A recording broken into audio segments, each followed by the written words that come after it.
فرماتے ہیں صحابہ نہ بات کر رہے تھے، اور بات یہ کر رہے تھے کہ یار لوگوں کو گناہوں سے کیسے روکا جائے، لوگوں کو گناہوں سے گفتگو صحابہ یہ کر رہے تھے۔ عبداللہ ابن عمر کہتے ہیں بیٹھے تھے اور جو گفتگو کر رہے تھے کہ گناہوں سے پلاننگ جی ہوتی تھی، ان کی جو محفلیں ہوتی تھی نا بیٹھ کے، وہ خوش گپیاں نہیں ہوتی تھی بلکہ وہ تبلیغ کی، جد و جہد کی، لوگوں کو برائی سے منع کرنے کے لیے بیٹھتے تھے، اس پر منصوبہ بندی کرتے تھے، پلان کرتے تھے، آگے ترتیب دیتے تھے۔ گفتگو ہو رہی تھی تو اب آپس میں بات ہونے لگی کہ کون سا گناہ زیادہ برا ہے جس پر سب سے پہلے کام کیا جائے۔ تو دور ایک صحابی بیٹھے تھے، ان کا نام تھا عبداللہ ابن عمر، ایک عبداللہ بن عمر ہے اور ایک عبداللہ ابن عمر ہے۔ حضرت عبداللہ ابن عمر دور بیٹھے تھے، بڑے سمجھدار سیانے باریک بین آدمی تھے۔ تو حضرت عمر فاروق اپنے بیٹے سے کہنے لگے جا عبداللہ ابن عمر سے پوچھ کے آ کہ سب سے سخت گناہ کون سا ہے۔ توجہ ہے میرے بھائیوں، ادھر دیکھیے گا میری جانب، پوچھ کے آ کہ سخت گناہ کون سا ہے۔ عبداللہ بن عمر رضی اللہ تعالیٰ عنہ کی خدمت میں جب عبداللہ ابن عمر گئے تو جا کے کہنے لگے کہ صحابہ پوچھتے ہیں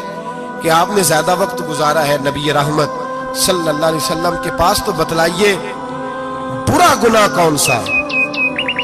سب سے سخت گناہ، تاکہ سب سے پہلے اس پر پابندی لگائی جائے، اس پر محنت کی جائے۔ تو حضرت عبداللہ ابن عمر کہنے لگے صحابہ کو جا کے بتا دو کہ سب سے برا گناہ شراب پینا ہے، سب سے برا گناہ، اور یہ ام الخبائث ہے،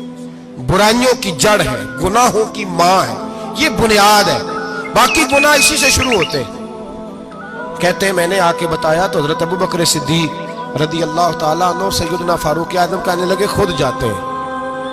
ان کے پاس خود جاتے ہیں، چونکہ ہم نے بات سننی ہے ہم خود جاتے ہیں اور ان سے جا کر کے سوال کرتے ہیں کہ اگر آپ کو اس تفصیل کا پتہ ہے نا تو اس کے پیچھے بھی کوئی تفصیل ہوگی جو میرے نبی پاک نے بیان کی ہوگی صلی اللہ تعالی علیہ وسلم، اس تفصیل کا بھی آپ کو پتہ ہوگا جو نبی پاک نے بیان کی ہوگی، اس بات کے پیچھے جو بیک گراؤنڈ ہے، جو پس منظر ہے۔ فرماتے ہیں کہ ہم اٹھے، عبداللہ ابن عمر کے پاس گئے، ان سے جا کے پوچھا کہ جناب آپ نے یہ تو فرمایا ہے شراب ام الخبائث ہے، تو اس کے پیچھے پس منظر کیا ہے؟ تو عبداللہ ابن عمر کہنے لگے یہ میں نے اپنے پاس سے نہیں کہا، یہ میں نے نبی پاک سے سنا ہوا ہے۔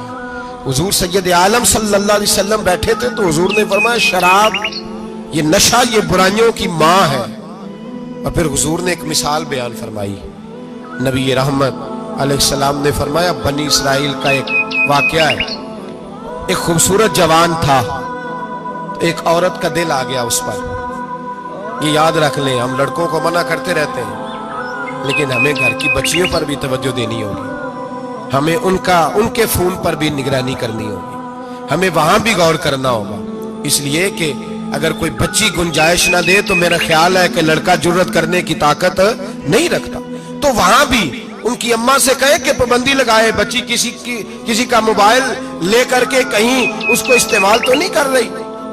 اس پودے پر بھی توجہ دے، درخت بننے سے پہلے اس کی بھی نگرانی کریں، یہ بھی بڑا ضروری کام ہے۔ عورت کا دل آ گیا تو نبی پاک علیہ السلام فرماتے ہیں اس نے کوئی بہانہ لگایا، کسی کو کہا کہ اس نوجوان کو بلا کے لاؤ، اس کو کہو کہ ہم نے کوئی گواہی لینی ہے تجھ سے۔ وہ نوجوان آیا، ایک کمرے میں داخل ہوا تو اگلے کمرے میں لے گئے، وہاں داخل ہوا تو اس سے اگلے کمرے میں لے گئی، وہ داخل ہوا تو اسی طرح 7 مکفل کمروں میں لے گئی۔ میرے کریم رسول میرے محبوب پاک علیہ السلام فرماتے صحابہ کو سمجھا رہے ہیں میٹھے لب و لہجے میں، فرماتے جب سب سے پچھلے کمرے میں لے گئی تو ایک لڑکا بندھا ہوا تھا وہاں رسیوں سے، شراب کا پیالہ پڑا ہوا تھا، اور بی بی کہنے لگی کوئی گواہی شواہی نہیں لینی، تجھے اس لیے بلایا ہے کہ تیرے اوپر دل آ گیا ہے، اب میرے ساتھ منہ کالا کر۔ تو وہ جوان کہنے لگا نہیں، میں نے اپنے نفس کو پاک رکھا ہوا ہے، میری نظر بھی پاک ہے، دل بھی پاک ہے، اور اس کی برکت یہ ہے کہ رب نے میری روح کو بھی پاک رکھا ہوا ہے، تو میں یہ حرکت نہیں کر سکتا۔ پاک لوگ پلید کاموں کی جانب توجہ نہیں کرتے، میں یہ حرکت نہیں کر سکتا۔ اقبال نے اپنے بیٹے کو دعا دی تھی، اس نے کہا تھا حیا باقی نہیں ہے زمانے کی آنکھ میں، خدا کرے کہ رہے تیری جوانی بے داغ، خدا کرے کہ رہے تیری جوانی بے داغ۔ کہا میرے ساتھ منہ کالا کر، اس نے کہا میں نہیں کرتا۔ کہنے لگی چل پھر اس کو قتل کر، اس کو میں نے باندھا ہوا۔ اس نے کہا میں قتل کیوں کروں،